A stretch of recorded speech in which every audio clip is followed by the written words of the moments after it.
Ce programme vous est offert par Illico Cash.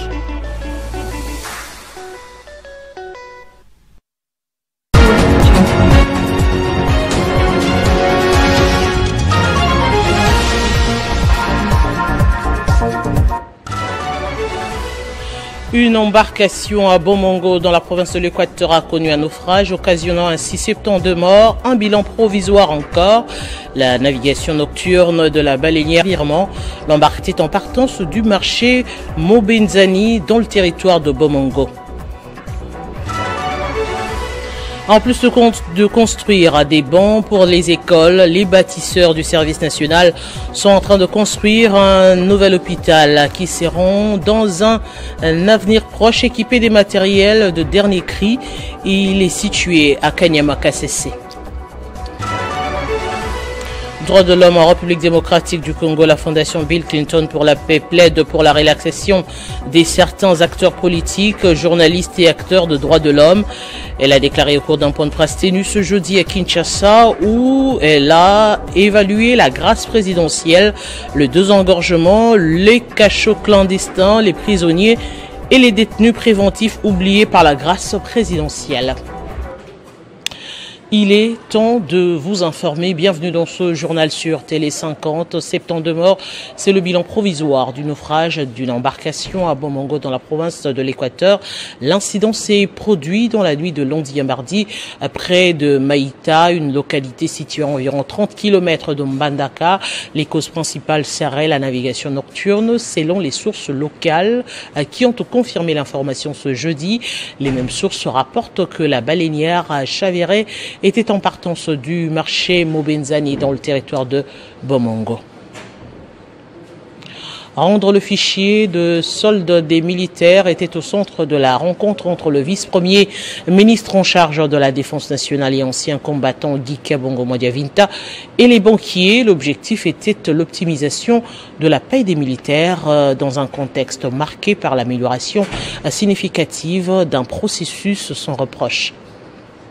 Après l'augmentation des soldes des militaires des forces armées de la République démocratique du Congo, dans l'objectif de rester dans le respect des effectifs, le vice-premier ministre, ministre de la Défense nationale et ancien combattant Guy Kabongo Modiavinta s'est entretenu avec les comités de suivi de la paix militaire ainsi que les caucus des responsables bancaires. Maître Guy Kabongo Modiavinta pense que la paix doit être encadrée et le processus doit être très avancé pour trouver des solutions idoines. Le chef de l'outil de la défense a donné les orientations claires, celle de renforcer l'identification des effectifs en amont pour faciliter la liquidation au niveau de budget et à l'échelle des finances. On a perçu cette détermination à vouloir assainir le fichier de la paix et nous pensons, nous, au niveau du comité de suivi de la paix qui constitue l'organe technique du gouvernement. Donc nous allons accompagner son Excellence, Monsieur le Premier ministre, dans cette démarche pour essayer de rationaliser, je dirais, la paix des militaires. Aujourd'hui, le pays est confronté à une situation sécuritaire très difficile et qui nécessite en fait beaucoup de moyens. Et par cette démarche-là qu'il a en fait initié, nous pensons que avec la rationalisation de la paie, ça pourrait dégager des économies éventuelles pour essayer d'appuyer le secteur de la défense. Signalons que les militaires et les policiers congolais ont vu leur solde doubler depuis fin mars dernier. La volonté politique du commandant suprême et chef de l'État, Félix Antoine Tshisekedi Tshilombo, matérialisée par la première ministre Judith Suminwa Tuluka. Prise en charge des blessés de guerre en République démocratique du Congo. Dans peu de temps, un hôpital va ouvrir ses portes à Kanyama-Kasese. Cette infrastructure dont les travaux tendent déjà vers la fin est l'œuvre des anciens Kuluna devenus bâtisseurs. C'est le lieutenant-général Jean-Pierre Kassongo-Kabwik qui a surpris l'opinion lors de sa dernière visite d'inspection de cet hôpital qui sera équipé de la technologie de dernier cri pour l'Afrique centrale dont l'inauguration est prévue pour l'année prochaine. KCC se transforme, KCC se métamorphose, KCC se modernise, KCC se construit. Et le constat est fait dès l'arrivée. Bienvenue à l'aérodrome général d'armée Denis Kaloumé. L'hommage rendu au tout premier commandant du service national dépasse largement la seule façade du dit aérodrome. À l'intérieur des différents salons, en commençant par le présidentiel, vous y trouvez le reflet de l'ambition de donner le meilleur. Donner plus, doter le meilleur, voilà ce que vise le service national en construisant cet hôpital qui se veut ultra moderne dans ce coin de la République démocratique du Congo qui semblait être loin de toute civilisation. Nous allons nous spécialiser dans l'orthopédie. Il y a plusieurs accidents de travail ici.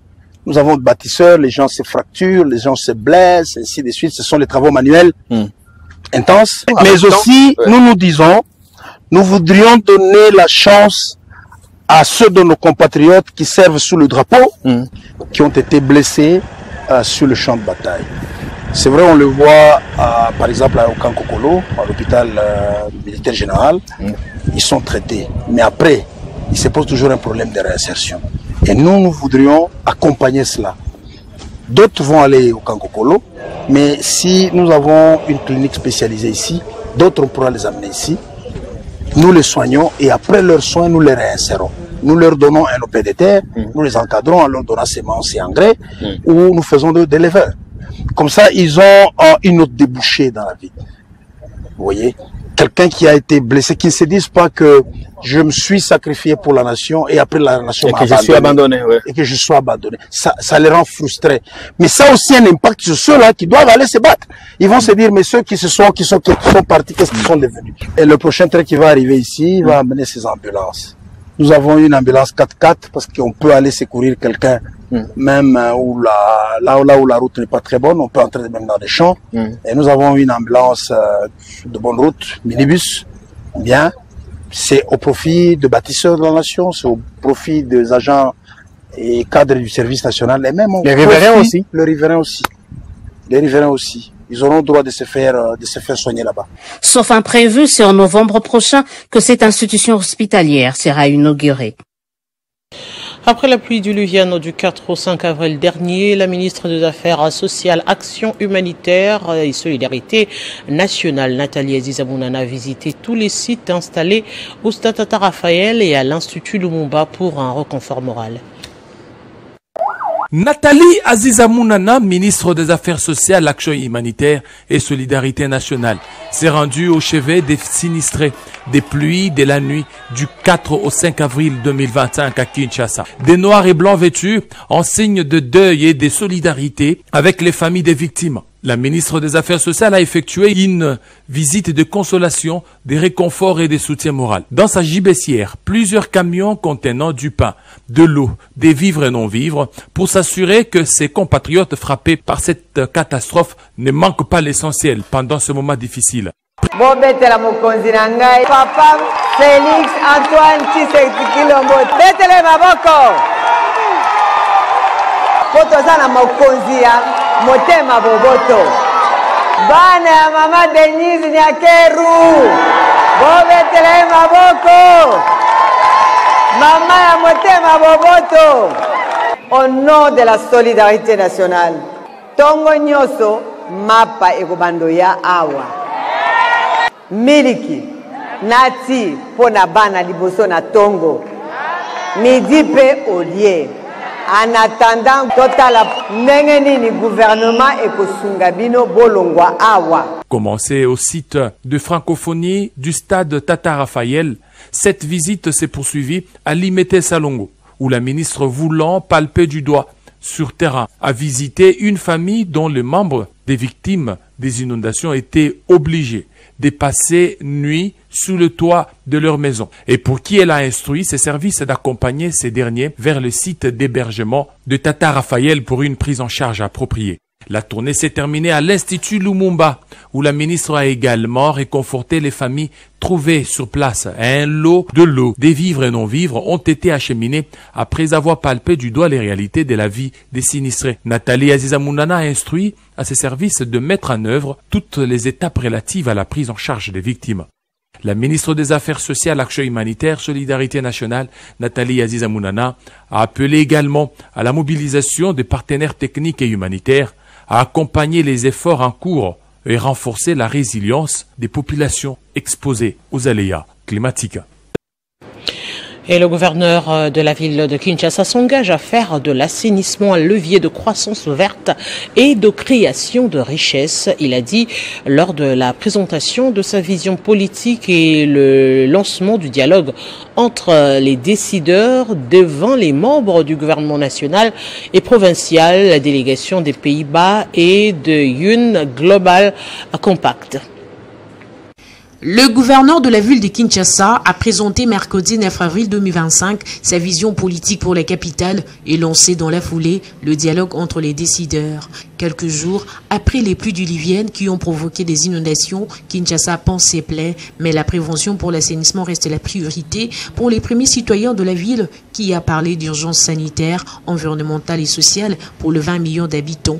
À cet effet, le gouverneur de la ville veut apporter une réponse stratégique intégrée. Cette mauvaise gestion de déchets contribue à une pollution extrême de l'air. Elle est aussi un facteur aggravant de nombreuses maladies, notamment les maladies respiratoires, infections cutanées et les maladies hydriques. Enfin, elle dégrade profondément notre qualité de vie, notre activité économique et compromet fondamentalement le droit de tout innovant à un environnement sain. Présente à cette rencontre, la représentante de l'ambassadrice des Pays-Bas a réitéré l'engagement de son pays à réunir des partenaires autour de la ville pour agir dans l'objectif des zéro déchet. Déjà, on s'est engagé avec la ville pour l'organisation de cette trajectoire, on va dire, de planification, d'identification, de mise en place de communes. Juste après cette séance de travail au bâtiment abritant l'hôtel de ville de Kinshasa, le gouverneur Daniel Bumba s'est rendu dans les sites d'hébergement d'urgence des sinistrés. Il ne s'était pas agi d'une visite éclair car le gouverneur a passé une bonne partie de la nuit avec ses concitoyens surpris et touchés par la simplicité de Daniel Bumba et par la proximité qu'il a instaurée et qu'il entretient avec eux dès l'événement des inondations. Et puis la crise sécuritaire qui frappe l'Est de la République démocratique du Congo a fait qu'au moins 4% des ressources budgétaires échappent au contrôle de l'État congolais. Le ministre des Finances, Doudou Mfwamba, l'a dit mercredi lors d'un dîner-échange avec les patrons des médias de la ville de Kinshasa. Il annonce à cet effet la mise en place des stratégies pour combler ces pertes. Plusieurs questions ont été abordées à l'issue de ces dîners d'échange entre le ministre des Finances et les patrons des médias de Kinshasa, à savoir la relance de la succursale de la Caisse d'épargne du Congo, initiée à Goma dans le Nord Kivu, la perte d'au moins 4% de ressources budgétaires à la suite de la crise sécuritaire qui frappe l'Est de la République démocratique du Congo, la mobilisation des recettes et la question du barrage des Katende. À la question de la Cadeco opérée à Goma dans le Nord Kivu par le M23, Doudou Mfwamba s'est montré ferme sur cette opération qu'il qualifie d'arnaque. Pour lui, celle-ci rappelle l'opération Bindo ou Nguma Promotion. Il encourage par ailleurs la population du Nord Kivu à utiliser des moyens électroniques. Finance ces déficits budgétaires.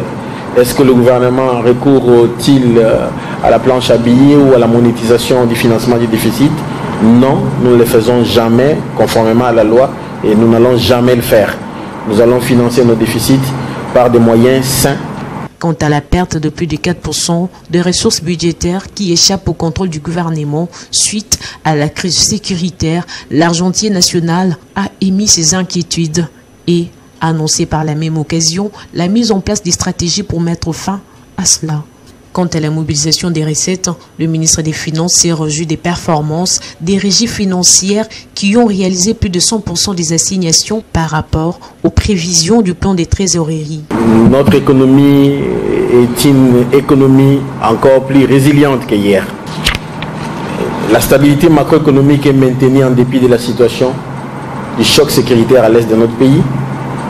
Il y a une stabilité relative du taux d'échange depuis la fin du mois de juin 2024 jusqu'à ce jour.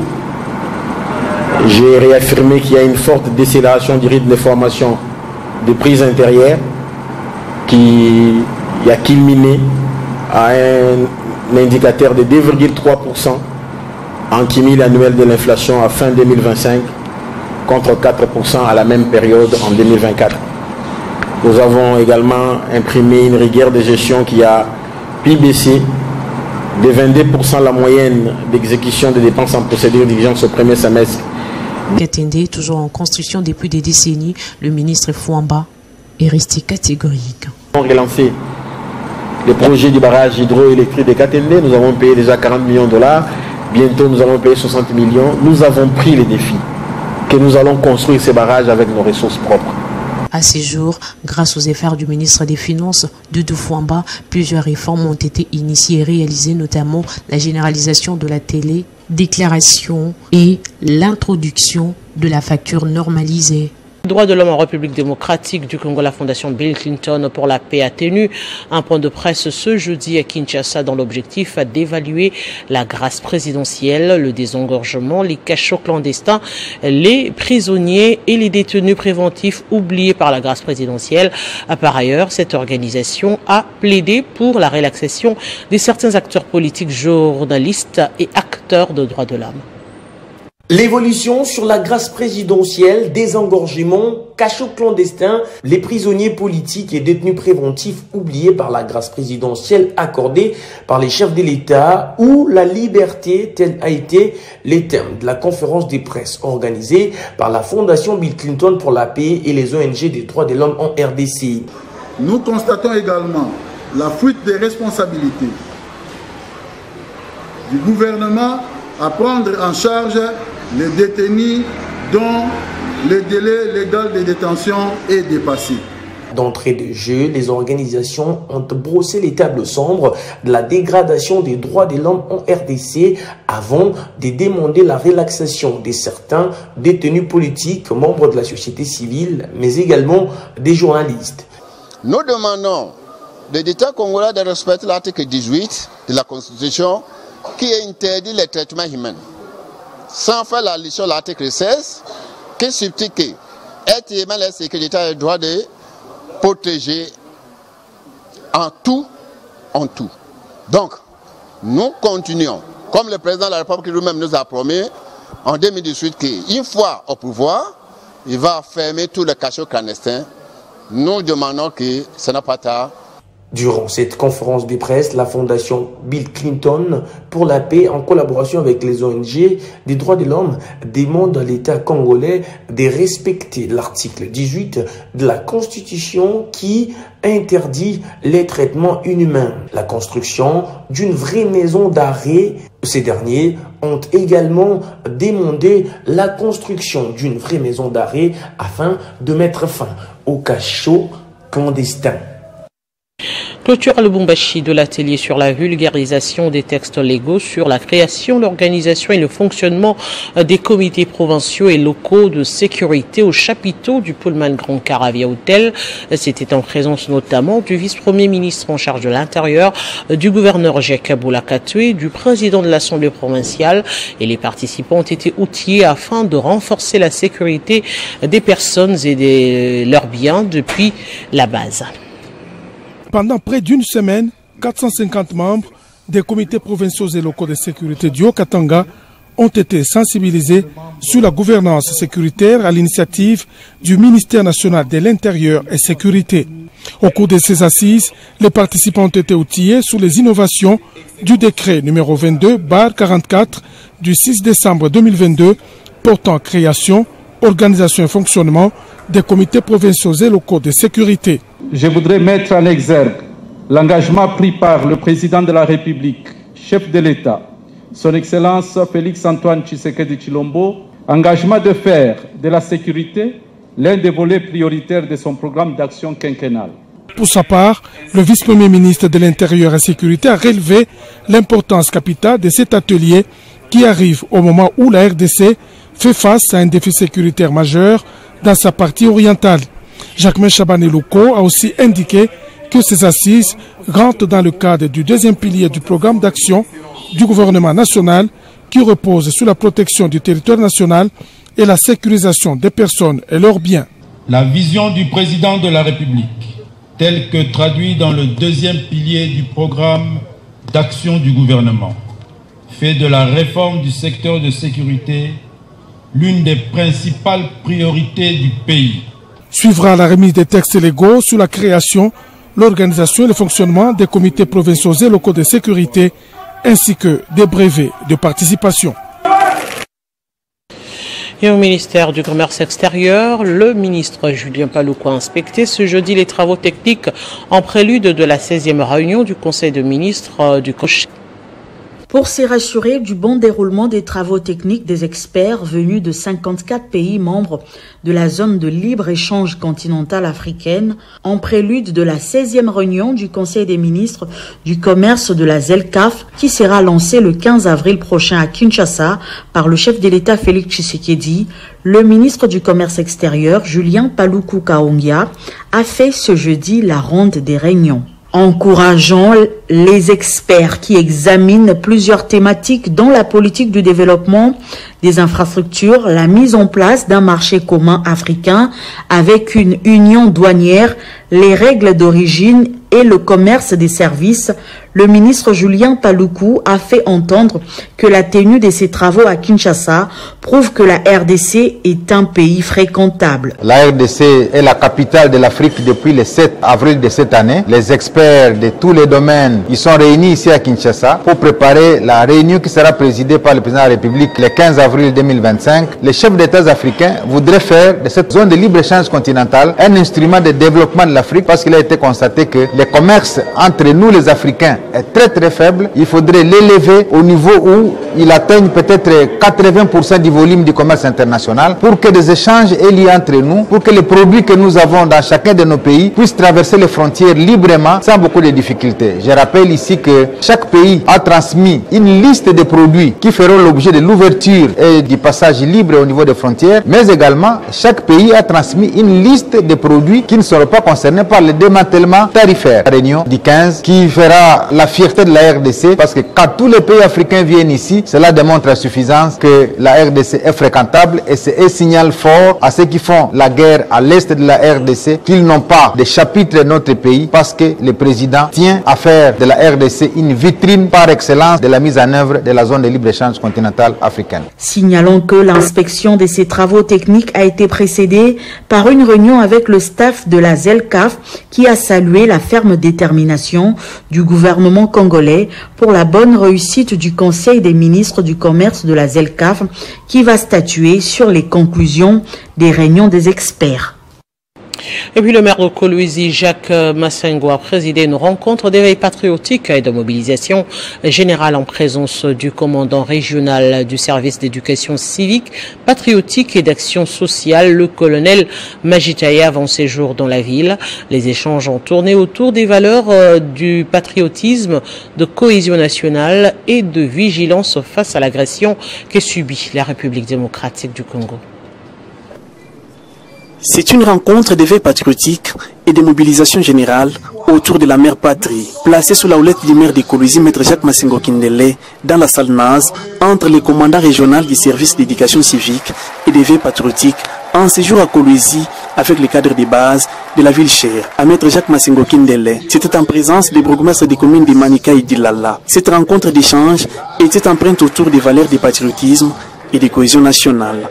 Dès l'entame de son allocution, l'autorité urbaine a présenté son hôte du jour, porteur d'un message de sensibilisation du patriotisme dans cette période de turbulence qui traverse la République démocratique du Congo, secouée par la guerre nous imposée par les ennemis de sa souveraineté nationale.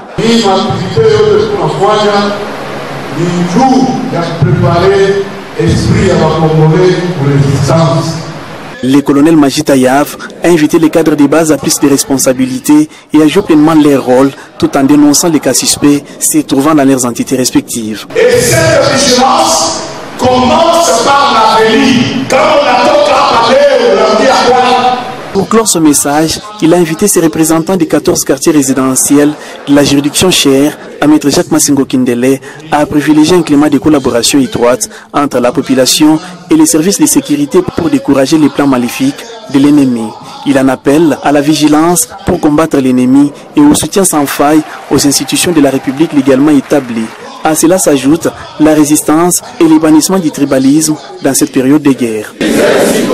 Il a été joint par les patrons de Kolwezi, maître Jacques Massengo Kindele, qui a pour sa part appelé les jeunes de sa juridiction à s'enrôler massivement dans les rangs des forces armées de la République pour défendre l'intégrité territoriale. Un problème entre Cet événement d'éveil patriotique et de mobilisation générale traduit l'engagement du maire de Kolwezi, Maître Jacques Massengo Kindele, à promouvoir une transformation des mentalités des Kolweziens pour un Congo plus fort et plus prospère, en phase avec la vision du chef de l'État Félix Antoine Tshisekedi. Et de retour dans le Olomami, le vice-gouverneur Rosen Ouakadilo, qui a représenté la province au forum dénommé Génocoste tenu à Kinshasa, se dit satisfait de toutes les résolutions prises au cours de ces assises. Le vice-gouverneur du Olomami, honorable Rosen Ouakadilo, a regagné les chefs-lieux de la province après un séjour à Kinshasa où il a participé au forum Génocoste congolais organisé par le chef de l'État Félix Antoine Tshisekedi Tshilombo sur l'appropriation des morts à cause de l'économie. Le vice-gouverneur à l'aérodrome a été accueilli par les membres du gouvernement provincial que dirige Banzamouloumé Marmon. Devant la presse locale, il a laissé entendre. L'objet c'était d'assister à un forum, le forum du Génocoste congolais. C'est-à-dire, nous avons voulu, selon les chefs de l'État, qu'il faut que nous puissions nous approprier, n'est-ce pas, les morts qui sont morts à cause de l'économie, nos frères et sœurs qui sont morts. Il faut que cette reconnaissance du Génocoste congolais soit reconnue au niveau international. Parce que nous avons beaucoup de morts, plus que les autres génocides qu'eux connaissent. Les génocides congolais est condamné d'être connu, raison pour laquelle toute la population doit s'en approprier. Et la présidente du conseil d'administration de la PROSEM a été officiellement présentée aux cadres et militants de son parti politique, l'APEC. La cérémonie s'est déroulée sous la conduite du secrétaire général du parti, Dominique Union Péou, qui a souligné l'importance de cette nouvelle nomination et insisté sur les valeurs que prône le parti politique, à savoir le patriotisme, l'intégrité, la méritocratie et le pragmatisme. Gisèle Kayembe est passée présenter ses civilités à sa hiérarchie après sa nomination comme nouvelle présidente du conseil d'administration de l'agence de la promotion des classes moyennes, APROSEM en sigle. Un accueil chaleureux lui a été réservé par les cadres et militants du parti. À l'honneur d'abord ce jour, le secrétaire général du parti, l'ingénieur Dominique Union Péou, qui a félicité de vive voix Gisèle Kayembe et lui a rappelé la nécessité d'incarner les valeurs fondamentales du parti dans ses nouvelles fonctions. Et les quelques conseils que nous pouvons vous donner, comme ambassadrice du parti, là où vous vous retrouvez aujourd'hui à la tête du conseil d'administration de l'agence pour la promotion de la classe moyenne, je vous recommande au nom du parti de faire honneur à son excellence Louis Watoum Kabamba, qui a bien voulu placer sa confiance en votre personne. En retour, Gisèle Kayembe a exprimé sa gratitude envers le président du parti et ministre de l'Industrie, de PME et PMI, Louis Watoum Kabamba, et le secrétaire général pour leur soutien et sages conseils. Il était question pour moi de venir quand même présenter mes civilités à l'autorité, étant membre à part entière du parti politique APEC, l'action des patriotes pour l'émergence du Congo, et aussi avoir quelques conseils. Cette rencontre avait pour objectif de renforcer l'unité du parti sous le leadership du président national, Louis Watoum. Gisèle Kayembe a été désignée à la tête de la PROSEM en raison notamment de son parcours inspirant. Ancienne journaliste à la radio Okapi, responsable de la communication de Annabelle, Belgique, chargée de la logistique chez DRC Gold Credit SA, directrice exécutive chez Legal Shell Canada, où elle a formé plus de 700 associés au Canada et aux États-Unis. Les cérémonies d'installation des nouveaux membres nationaux de la délégation syndicale de la société minière de Kilomoto déroulée à la direction générale de la Sokimo. Cet événement a réuni la direction générale de la Sokimo, l'inspection générale du travail, l'intersyndicale, ainsi que les 10 membres installés constituant le bureau national. C'est dans une ambiance conviviale que le directeur général de la Sokimo SA, Pistis Bonongo Tokole, assisté de son adjoint Joseph Makanda, a procédé à la cérémonie d'installation du bureau national de la délégation syndicale. La Sokimo qui essaye tant soit peu de relever le défi de l'exploitation de l'or, notamment en Isi et en Ituri, un changement survenu après 15 ans de lutte et de survie. C'est l'âge imagé qui vient certainement de ravivre l'intention de tout le monde, illustre surtout la cohésion et la détermination de chacun des délégués syndicaux de tous les secteurs de la Sokimo à se liguer comme un seul homme pour obtenir coûte que coûte. Bien que les réalisations sont palpables, il reste encore beaucoup à faire, une tâche qui incombe à la nouvelle équipe dirigeante qui sera conduite par le président du Bureau national sortant, Janvier Kassongo. Parmi les réalisations attendues, il y a notamment la révision du contrat Kibali Mining. Pour ce faire, la direction générale vous garantit la collaboration permanente pour le même entendement des choses, même engagement et détermination dans la recherche des solutions aux contraintes éprouvées. Avoir une marche main dans la main, envie de cheminer ensemble en quête du bien-être des travailleurs, du redressement de la Sokimo SA et de la relance de ses activités de production industrielle, de l'or, raison principale de sa création. La joie était grande parmi les agents et cadres de la Sokimo SA, ravis d'assister à cet événement tant attendu. Une fois le bureau installé, l'inspecteur général du travail, Justin Lemwanga, a saisi l'occasion pour prodiguer quelques conseils sur la conduite à adopter. La cérémonie s'est clôturée par une remise des documents essentiels par le directeur général destinés à servir de guide tout au long du mandat syndical, parmi lesquels figure notamment le Code du travail incluant le règlement d'ordre intérieur. Soutenance de la thèse à l'université de Kinshasa du professeur Bisilele Muchipai sur la gestion du contentieux préélectoral en Afrique noire francophone, étude de droit comparé béninois, sénégalais et congolais. Plus de détails dans cet élément. Lorsque la cloche a sonné, constatons avec la tranquillité légendaire de la bibliothèque de l'Unikin. C'était l'ouverture de la séance académique des soutenances publiques de la thèse. La gestion du contentieux préélectoral en Afrique francophone, étude comparée des droits béninois, sénégalais et congolais, du chef des travaux Bisilele Muchipai Ogi. Devant un jury composé des professeurs rompus à la science juridique dirigé par les professeurs Évariste Bouchab, les récipiendaires a relevé les défis organisationnels, administratifs et juridictionnels communs aux 3 sujets d'étude. Nous sommes revenus à une proposition de révisitation du cadre normatif.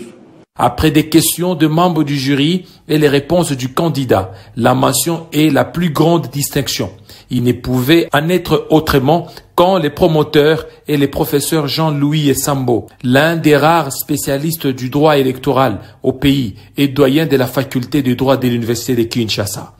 Cette judiciarisation va amener la juridictionnalisation, qui signifie que, puisque le juge est connu, on doit lui coller maintenant une juridiction, soit un tribunal, soit une cour. Le président du jury a pris le temps de saluer et remercier Jean-Louis Essambo, doyen des facultés du droit, pour les thèses en droit électoral dont il est promoteur pour corriger la jurisprudence erratique en cette matière faute des connaissances appropriées, comme ouverte par le secrétaire général académique, le professeur Odiko Lokangu, au nom du recteur de l'Unikin. La séance s'est clôturée en liesse.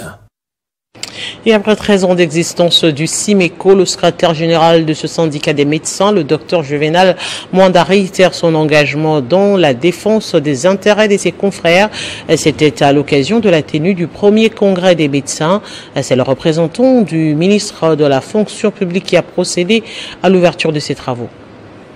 C'est le tout premier congrès de médecins du Congo, marquant également le 13 ans d'existence de ce syndicat, mais qui tombe au moment où la République démocratique du Congo est agressée. Dans son mot des circonstances, le secrétaire général, Dr Juvenal Mwanda, a salué la participation de la délégation du Nord Kivu qui, malgré la guerre imposée par le Rwanda et ses supplétifs du M23, dont ses assises, ceci est un signe, allons croire, de l'unité au sein du CIMECO.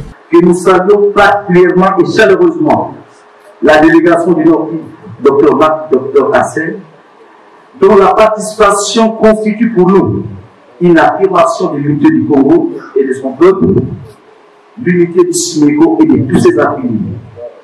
Et de réaffirmer le soutien des médecins aux efforts des guerres, il en appelle ainsi à plus de responsabilité vis-à-vis des affiliés. La tenue de ces assises est le fruit d'un engagement collectif et le travail acharné de nos membres à tous les niveaux. Il est l'expression de notre volonté commune d'aller de l'avant en restant unis et solidaires face aux enjeux qui nous attendent aujourd'hui et demain.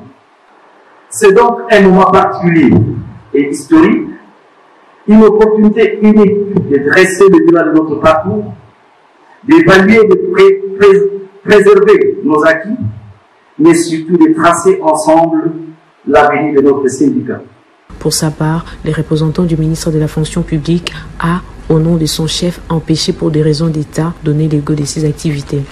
Je déclare officiellement ouvert le travaux du premier congrès ordinaire du syndicat des médecins du Congo et j'en souhaite plein succès. Développer une intelligence et une force collective pour des actions à la hauteur de nos défis sociaux, c'est le terme retenu pour ce tout premier congrès des médecins membres du syndicat national de médecins du Congo, SIMECO. Et venons-en au rappel des principaux titres. Une embarcation à Bomongo dans la province de l'Équateur a connu un naufrage occasionnant 6 septembre de morts. Un bilan encore provisoire. La navigation nocturne de la baleinière a été à la base de ce chavirement. L'embarcation était en partance du marché Mobenzani dans le territoire de Bomongo. En plus de construire des bancs pour les écoles, les bâtisseurs du service national sont en train de construire un nouvel hôpital qui sera dans un avenir proche équipé des matériels de dernière cri. Il est situé à Kadiamaka-Cc. Droits de l'homme en République démocratique du Congo, la fondation Bill Clinton pour la paix plaide pour une relaxation de certains acteurs politiques, journalistes et acteurs de droits de l'homme. Elle a déclaré au cours d'un point de presse tenu ce jeudi à Kinshasa où ils ont évalué la grâce présidentielle, le désengorgement, les cachots clandestins, les prisonniers et les détenus préventifs oubliés par la grâce présidentielle. Ce journal est complètement terminé à tous. Merci de l'avoir suivi et surtout, très bonne suite de programme sur Télé 50.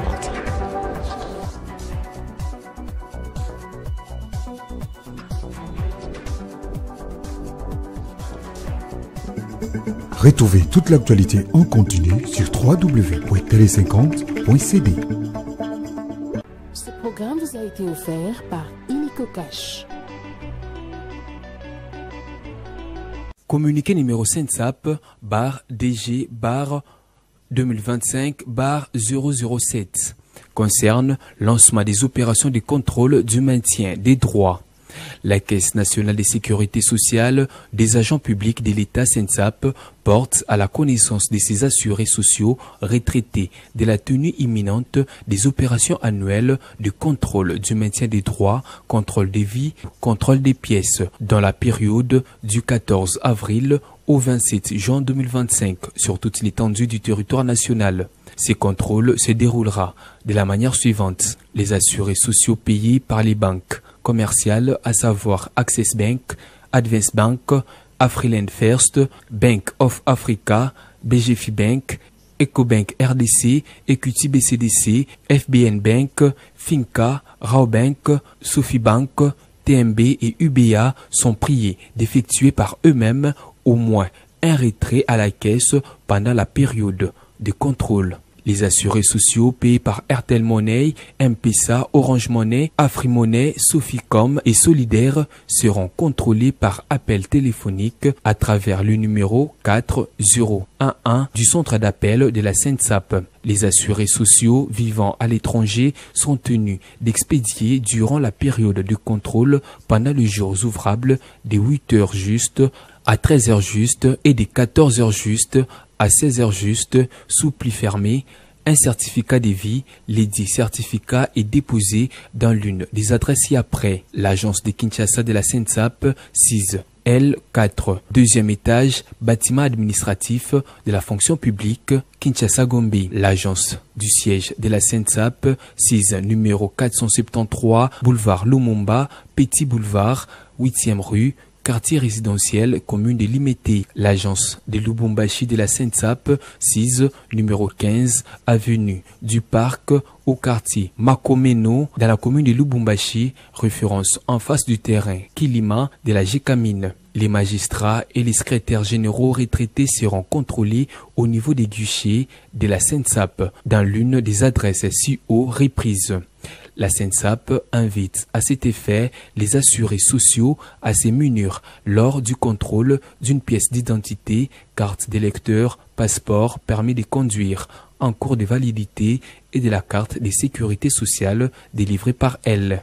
Il sied par ailleurs de rappeler à tous les assurés sociaux qui, conformément à l'arrêt ministériel numéro 049-CAB.VP.minme-FP-MA-ISP JPL du 5 mai 2023 fixant les modalités d'octroi des prestations dans le cadre du régime de sécurité sociale géré par la SENSAP. Les droits à la pension des assurés qui ne se soumettent pas au contrôle du maintien des droits sera provisoirement suspendu. Fait à Kinshasa le 28 mars 2025. Message signé Meta Mlenga Junior.